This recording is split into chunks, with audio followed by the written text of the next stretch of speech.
Barakallahu fiik Ustaz, masih ada pertanyaan dari pekan lalu dari Jamaah Groba Muskat, dari Ukti Ida di Swedia.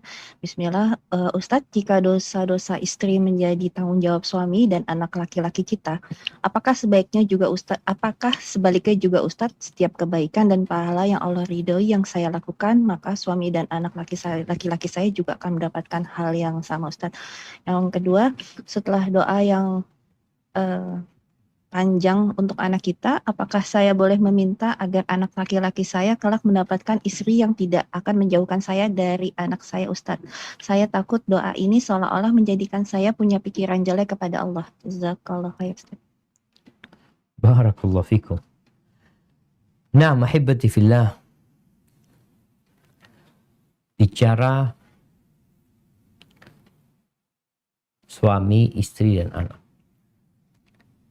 Apakah dosa istri menjadi tanggung jawab suami dan tanggung jawab anak laki-laki? Enggak.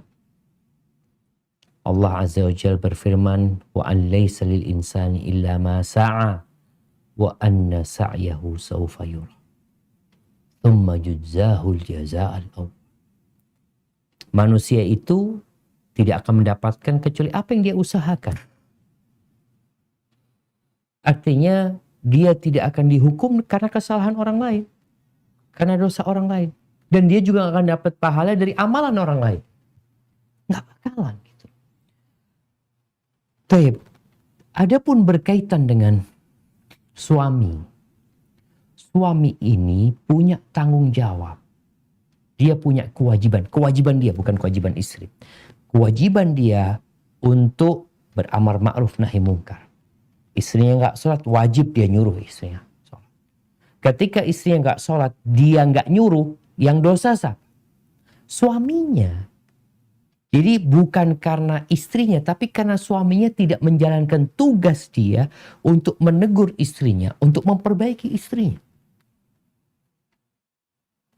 Makanya Nabi alaihi salatu wassalam ketika menyebutkan ada 3 golongan yang Allah tidak akan melihat mereka, tidak akan berbicara dengan mereka, tidak akan membersihkan mereka, dan mereka akan mendapatkan azab yang pedih.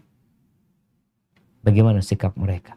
Salah satunya adalah the youth alladhi yuqirul munkar fi ahli. The youth yang membiarkan kemungkaran terjadi di keluarga. Jadi dia dosanya karena membiarkan.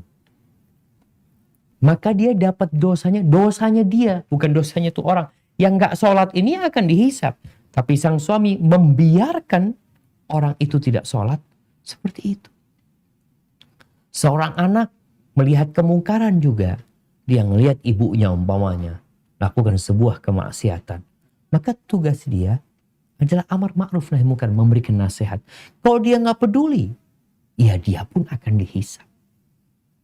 Kalau bicara kebaikan, jadi intinya jamaah, Allah akan meminta pertanggungjawaban dari setiap manusia yang memiliki kewajiban-kewajiban, kemudian tidak melaksanakan kewajiban. Seorang ayah melihat anaknya melakukan kemungkaran, melihat tadi istrinya melakukan kemungkaran, lalu dia membiarkannya, maka dia akan diazab.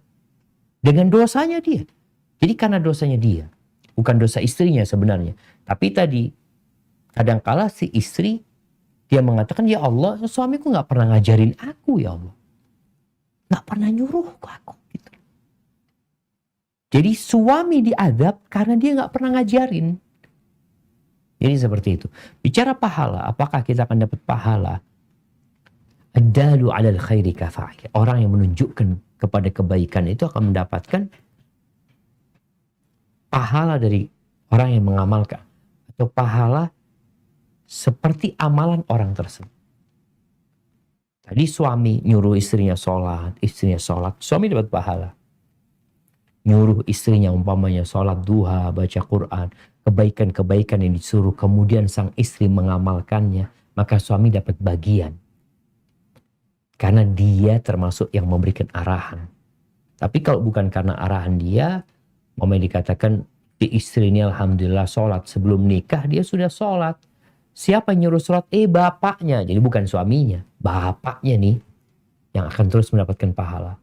Tapi kadang-kadang di rumah istri males, istri capek, suami memberikan motivasi. Jadi semua akan mendapatkan balasan sebenarnya dari perbuatan dia.